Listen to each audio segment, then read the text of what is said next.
भगवते वासुदेवाय। ओम नमो भगवते वासुदेवाय। ओम नमो भगवते वासुदेवाय। ओम नमो भगवते वासुदेवाय। ओम नमो भगवते वासुदेवाय। ओम नमो भगवते वासुदेवाय। श्रीमद्भगवद्गीता यथातथम् 14వ అధ్యాయం శ్లోకం 1. శ్రీ భగవానువాచ. श्री भगवानुवाच परं परं भूयः भूयः प्रवक्ष्यामि प्रवक्ष्यामि ज्ञानानां ज्ञानम् ज्ञानम् उत्तमं उत्तमं यत् यत् ज्ञात्वा मुनयः सर्वे परां सिद्धिं इतः गताः. श्रीभगवानुवाच. परं भूयः प्रवक्ष्यामि ज्ञानानां ज्ञानमुत्तमं यज्ञात्वा मुनयः सर्वे परां सिद्धिमितो गताः. परं దివ్యమైన భూయః మరల ప్రవక్ష్యామి తెలియజేయుదును జ్ఞానానాం అన్ని జ్ఞానములలో జ్ఞానమును ఉత్తమం ఉత్కృష్టమైన యత్ దేనిని జ్ఞాత్వా తెలుసుకొని మునయః మునులు సర్వే అందరును పరాం దివ్యమైన సిద్ధిం సంపూర్ణత్వమును ఇతః ఈ లోకమున గతాః పొందిరి. తాత్పర్యం మరియు భాష్యం కృష్ణ కృపామూర్తి ఎసి భక్తి వేదాంత స్వామి శ్రీల ప్రభుపాద ఇస్కాన్ సంస్థాపకాచార్య. దేవదేవుడైన శ్రీకృష్ణుడు పలికెను. దేనిని తెలుసుకొని మునులందరూ పరమసిద్ధిని పొందిరో అట్టి జ్ఞానములలోకెల్లా ఉత్తమమైన ఈ దివ్య జ్ఞానమును నీకిప్పుడు నేను మరలా తెలియజేయుదును. భాష్యం.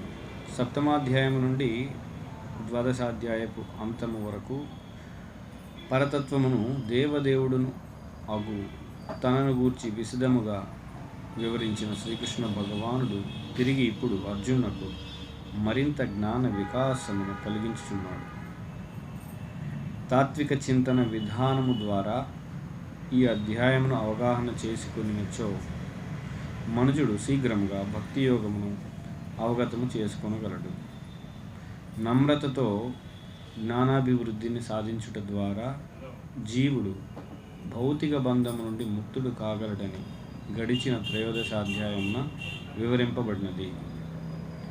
అలాగుననే ప్రకృతి త్రిగుణముల సంపర్కము చేతనే జీవుడు భౌతిక జగములో బంధితుడగుననియు పూర్వం తెలుపబడినది. ఇక ప్రస్తుతం ఈ అధ్యాయమున ప్రకృతి త్రిగుణములు అననేవో అవి ఎట్లు వర్తించునో ఏ విధముగా అవి బంధ మోక్షములను గూర్చునో దేవదేవుడైన శ్రీకృష్ణుడు తెలియజేయనున్నాడు. ఈ అధ్యాయమునందు తెలుపబడిన జ్ఞానము పూర్వపు అధ్యాయములందు తెలుపబడిన జ్ఞానము కన్నను మిగుల శ్రేష్టమని భగవానుడు వాక్రుచ్చుచున్నాడు. అట్టి ఈ జ్ఞానమును అవగాహనము చేసుకునడం ద్వారా పలువురు మునులు పరమసిద్ధిని పొంది ఆధ్యాత్మిక జగత్తును చేరిరి. అటువంటి దివ్య జ్ఞానమును శ్రీకృష్ణ భగవానుడు ఇప్పుడు జ్ఞాన విధానం మేలితరమైన పద్ధతిలో వివరించి ఉన్నాడు. ఇంతవరకు వివరింపబడిన అన్ని జ్ఞాన విధానముల కన్నను ఈ జ్ఞానము మిక్కిలి ఉత్కృష్టమైనది. దీనిని అవగాహనము చేసుకొనుట ద్వారా పలువురు మునులు సిద్ధిని పొందిరి. కనుకనే ఈ 14వ అధ్యాయము నందు తెలుపబడిన విషయమును అవగాహనము చేసుకొనినవాడు తప్పక పూర్ణత్వమును సాధించగలడని ఆశింపవచ్చును.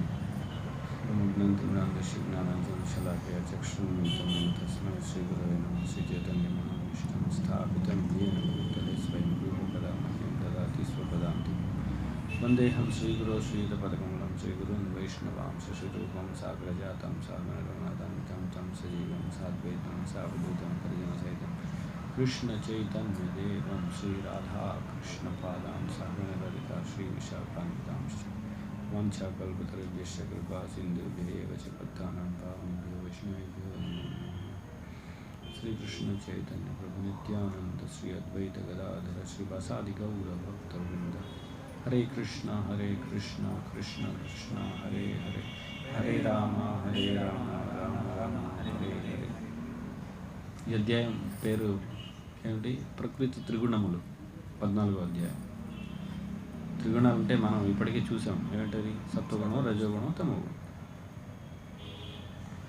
ఈ గుణాల ద్వారా మనం భౌతిక సంసారంలో ఎలా ఉన్నాం, జీవి గుణాలలో ఎలా చిక్కుకున్నాడు, ఈ గుణాల నుండి మళ్ళీ బయటపడే విధానం ఏంటి, ఇవన్నీ కూడా కృష్ణుడు ఈ అధ్యాయంలో చెప్పబోతున్నాడు. కానీ ఇప్పటికే అంటే ఇది 14వ అధ్యాయం, కొన్ని చోట్ల కృష్ణుడు ఈ గుణాల గురించి చెప్పాడు.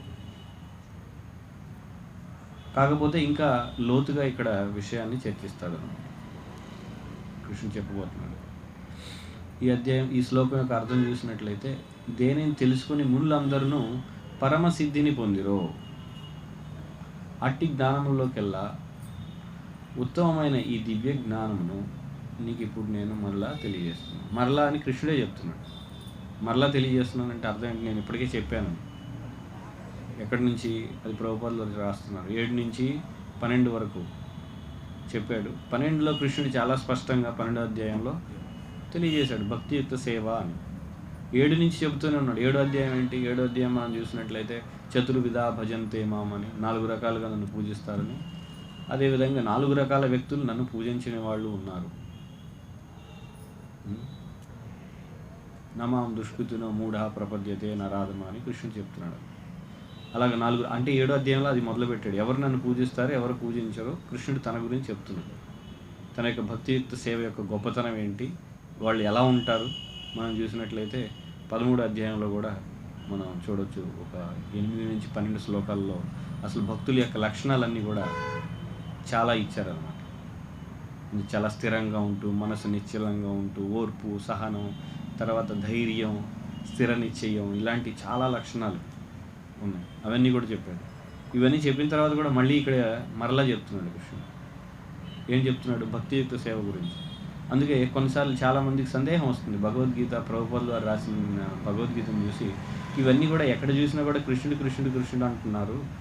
నిజానికి ఒక అధ్యాయం అయితే జ్ఞానయోగం, ఇంకోటి ధ్యానయోగం, ఇంకోటి కర్మయోగం, ఈ విధంగా రకరకాల యోగ విధానాలు ఉన్నాయి. వాటి గురించి చెప్పాలి కానీ ప్రతి చోట కృష్ణుడి గురించి ఎందుకు రాస్తున్నారు అని అంటారు. అయితే ఎందుకు అలా రాస్తున్నారంటే, నిజానికి ఈ అన్ని మార్గాల ద్వారా చివరికి ఒక వ్యక్తి చేరుకోవాల్సింది ఏంటంటే కృష్ణుడిని. కాబట్టి ప్రభుపాద అక్కడక్కడ కూడా ఎక్కడే అవకాశం దొరికిన చోటల్లా కూడా ప్రభుపాద కృష్ణుడి గురించి చెప్తూ ఉన్నారు. చివరికి మనం వెళ్ళవలసింది అక్కడికి. కాబట్టి అందుకే ఈ శ్లోకంలో మనం ముఖ్యంగా గమనించవలసిన పదం ఏంటంటే మునయః అనే పదం కూడా ముఖ్యమైన పదం. ఎందుకంటే ప్రభుపాదులు వారు ఎప్పుడు చెప్తుంటారు మునుల గురించి. మునులు అంటే మెంటల్ స్పెక్యులేటర్ అండి, మానసిక కల్పన చేస్తూ ఉంటారని. అంటే మనసులో వాళ్ళు ఆలోచన చేస్తూ ఉంటారు. ఏంటి, ఏది సత్యం అనేది వాళ్ళు మనసును ఉపయోగించి తెలుసుకోవడానికి ప్రయత్నం చేస్తూ ఉంటారు, ఆలోచన చేస్తూ ఉంటారు. అటువంటి మునులందరూ కూడా కృష్ణుడు ఇక్కడ చెప్తున్నాడు. మునులందరూ కూడా ఈ దివ్య జ్ఞానాన్ని తెలుసుకొని ఏం చేశారు? పరమసిద్ధిని పొందారు అని చెప్తున్నాడు. అంటే ఆ మునులని మరి మునులందరూ కూడా పరమసిద్ధిని పొందారంటే అందరూ పొందలేదు. ఎందుకని? మునులు మానసిక కల్పన చేసేవాళ్ళని మనం చెప్తున్నాం. అందరూ మునులు మానసిక కల్పన చేసేవాళ్ళు అందరూ కూడా చివరికి దేవాదేవుడు శ్రీకృష్ణ భగవానుడు అనే నిష్కర్షకి రాగలేకపోవచ్చు. కానీ వాళ్ళలో తెలివైన వాళ్ళు ఎవరైతే ఉన్నారో మునుల్లో, వాళ్ళు ఈ యొక్క సారాంశాన్ని గ్రహించారు. ఏంటది? పరమసిద్ధి అంటే కృష్ణుని పొందాలి అనేది. అందుకే మనం ప్రభుపాదుల వారి భగవద్గీత మనం చదువుతున్నప్పుడు అనేక చోట్ల అంటే ధ్యానయోగం లేదా కర్మయోగం అన్ని రకాల యోగ విధానాల్లో కూడా కృష్ణుడి గురించి ఉంటుంది.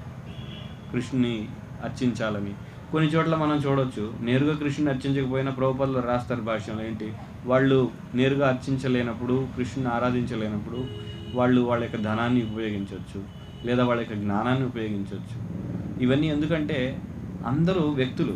నిజానికి కృష్ణుడు భగవద్గీత ఒక రకమైన తరగతి వాళ్ళ కోసం చెప్పలేదు, అన్ని రకాల వ్యక్తులకి కోసం చెప్పాడు. ఎవరు వాళ్ళు అనేక స్థాయిల్లో ఉంటారు. ముఖ్యంగా మనం చెప్పుకోవచ్చు అన్నమయ, ప్రాణమయ, మనోమయ అనే కోశాలు. అంటే ఏంటి, కొందరు దేహ భావంలో ఉంటారు, అంటే దేహమే నేననే భావంలో ఉండేవాడి కోసం కొన్ని చెప్పాడు కృష్ణుడు. ఎలాగా, ఈ దేహం నువ్వు కాదు, వాసాంసి జీర్ణాని యదా విహాయ అని. అంటే ఏ విధంగా అయితే పాత వస్త్రాలు వదిలేస్తావు అలాగే నువ్వు ఈ శరీరాన్ని వదిలేస్తావు, మళ్ళీ నువ్వు పుడతావు అని చెప్తున్నాడు. వాడి కోసం, ఎవరి కోసం, ఎవరి దేహ భావంలో ఉంది. కానీ ఆ దేహ భావన దాటి మనోమయ, తర్వాత ఇంకా జ్ఞాన విజ్ఞానమయ, ఇటువంటి బుద్ధితోటి ఉపయోగించి ఆలోచించేవాడికి ఈ విషయం ఏదైతే ఉందో వాసాంశ జీర్ణాన్ని చాలా త్వరగా అర్థమవుతుంది. కానీ పైన ఏవైతే పై విషయాలను అర్థం చేసుకుంటాడు అవి దేహాత్మ భావంలో ఉండేవాడికి ఎక్కువగా, దేహంలో ముఖ్యంగా అంటే తమోగుణం రజోగుణంలో ఉండేవాడికి కష్టం, చాలా అర్థం కాదు. సత్వగుణంలో ఉన్న వాళ్ళకి ఇంకా లోతైన విషయాలు అంటే పరమాత్మ, భగవంతుడు, ఇవన్నీ కూడా అర్థం అవ్వాలంటే వాళ్ళ శుద్ధత ఉండాలి ఎంతో కొంత. ఆ శుద్ధత లేకపోతే ఇవన్నీ ఒకేసారి అర్థం కావు. అందుకే ఇక్కడ కృష్ణుడు ఏమంటున్నాడు, మరలా చెప్తున్నాను అంటున్నాడు. ఎందుకని మరలా చెప్తున్నారు?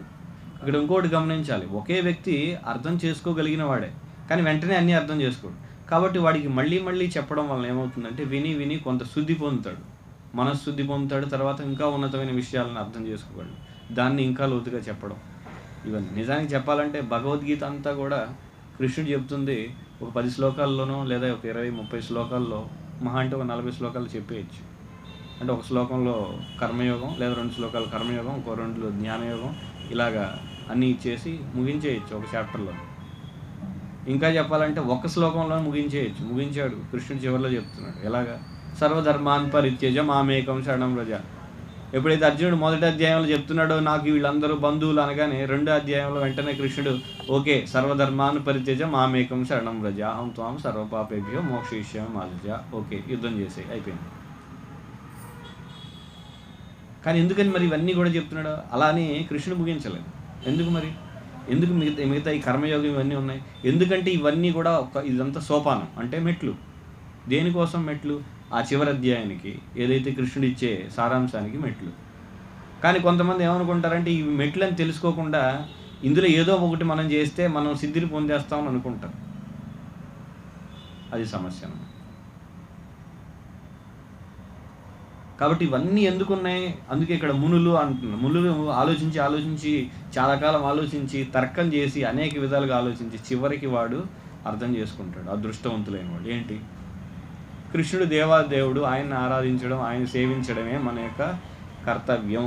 జీవుడి యొక్క నిజమైన స్థితి ఏమిటి అంటే కృష్ణుని ఆరాధించడం అని వాడు అప్పుడు అర్థం చేసుకుంటాడు. కానీ ఇది కేవలం మరి మునుల కోసమే కృష్ణుడు చెప్పలేదు.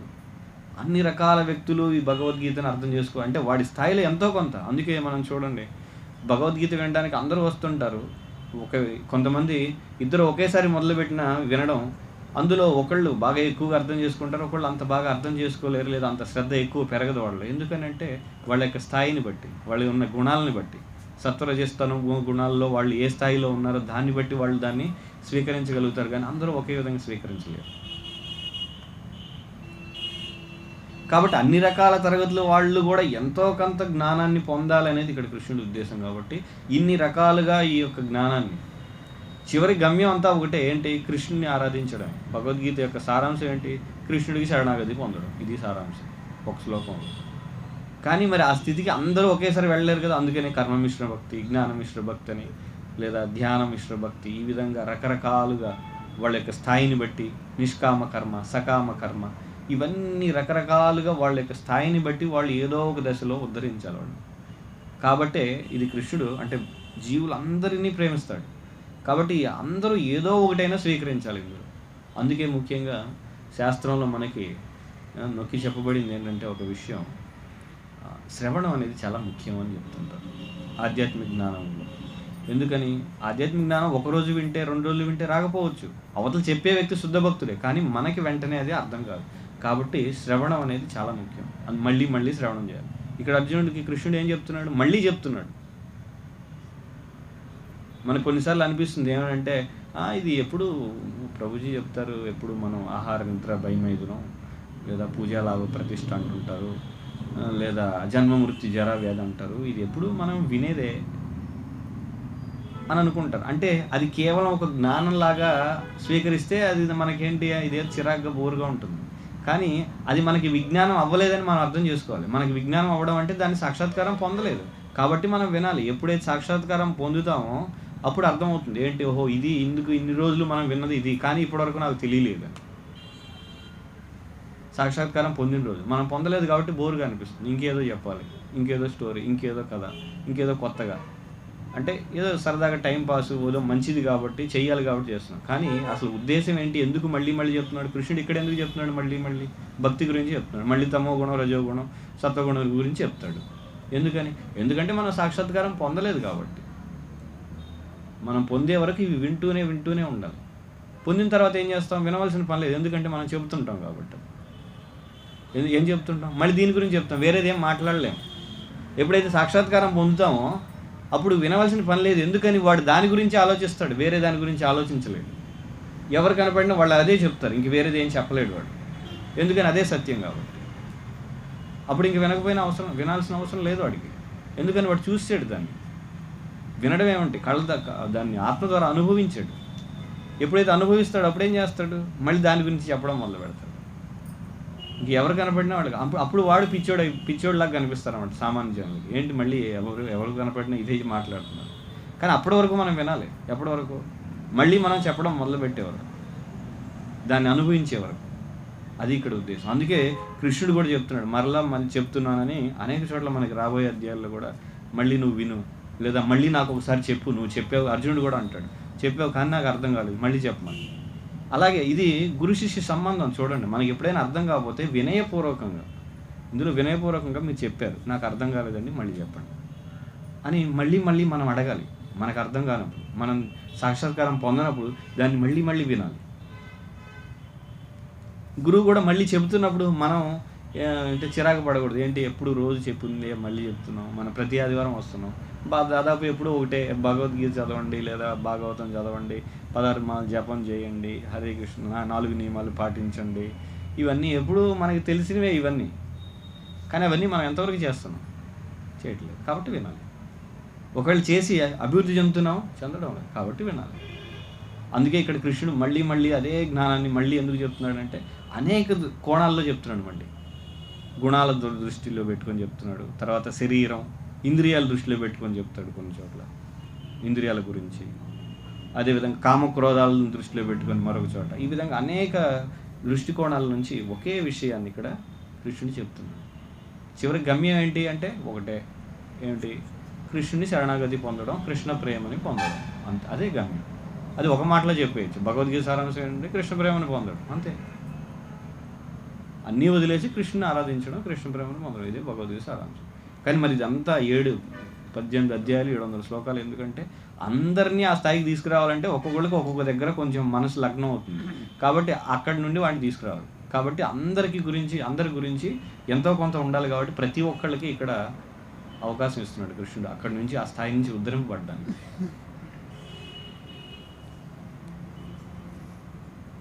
అందుకని మళ్ళీ ఇక్కడ కృష్ణుడు చెబుతున్నాడు అన్నమాట ఈ జ్ఞానాన్ని. హరే కృష్ణ. ఎవరు? సిద్ధి మవాకు సిద్ధిని ఇతోగత. శుద్ధత అంటే మనస్సు లేదా ఆత్మ శుద్ధి పొందడం. సిద్ధి అంటే ఇక లక్ష్యాన్ని చేరుకోవడం. శుద్ధి పొందడం అంటే ప్రక్రియలో ఉన్నాడు. సిద్ధి అంటే గమ్యాన్ని చేరుకున్నాడు.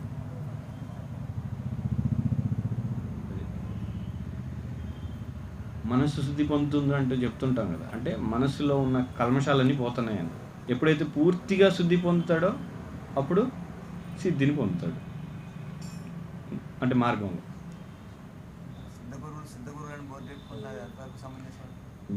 సిద్ధ గురువులు, అసిద్ధ గురువులు ఇలాంటివి ఏమి లేవు. గురువు అనేవాడు ఆధ్యాత్మిక గురువు. ఆధ్యాత్మిక గురువు అంటే మనకి శాస్త్రంలో ఉంది. ఏంటి? షట్కర్మ నిపుణో విప్రో మంత్రతంత్ర విశారద వైష్ణవో గురువున శస్యాత్ వైష్ణవో స్వపచో గురువు. ఇటువంటి ఎన్నున్నా కానీ, ఎన్నో మంత్రతంత్రాలు ఇవన్నీ వచ్చినా కూడా వాడు గురువు కాదు. ఎవరైతే వైష్ణవుడు అయిన వాడు ఉన్నాడో వాడే ఆధ్యాత్మిక గురువు కాగలడు. వాడు కుక్క మాంసం తిన్నా కూడా గురువే. ఇప్పుడు కుక్క మాంసం పూర్వం తిన్నాడు, ఇప్పుడు కాదు.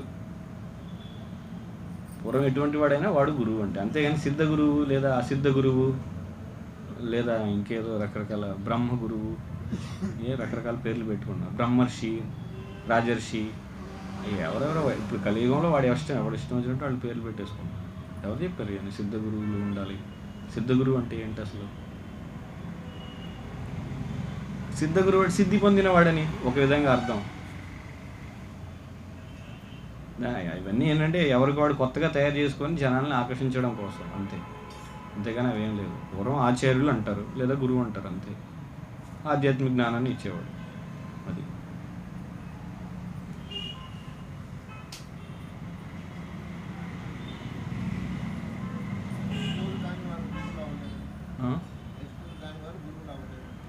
వైష్ణవులు కానివాడు గురువులు అవ్వచ్చు. ఎటువంటి గురువులు అంటే ఇప్పుడు చాలా గురువుల్లో అంటే చాలా రకాలు ఉన్నారు. ఉదాహరణకి ద్రోణాచార్యుడు. ద్రోణాచార్యుడు ఏమి అపర వైష్ణవుడు ఏం కాదు, కానీ ఎవరికి? భీముడికి, పాండవులందరికీ, అదేవిధంగా కౌరవులకి గురువు. ఎందులో? ధనుర్విద్యలో. అంతే, అంతవరకే. కానీ ఆధ్యాత్మిక గురువు అని ఎక్కడ చెప్పలేదు ద్రోణాచార్యుడు. పాండవులకి ఆధ్యాత్మిక గురువు అని చెప్పలేదు ఎక్కడ. అలా అనమాట. అలాగా అనేక విద్యలు ఉన్నాయి. పాకశాస్త్రం ఉంది, వంట నేర్పించవచ్చు ఒకడు, వాడు గురువే. కానీ అంతవరకే, అది ఆధ్యాత్మిక గురువు కాదు. ఆధ్యాత్మిక గురువు అంటే ఆత్మకి సంబంధించి, భగవంతుడికి సంబంధించిన జ్ఞానం చెప్పగలిగేవాడు ఆధ్యాత్మిక గురువు.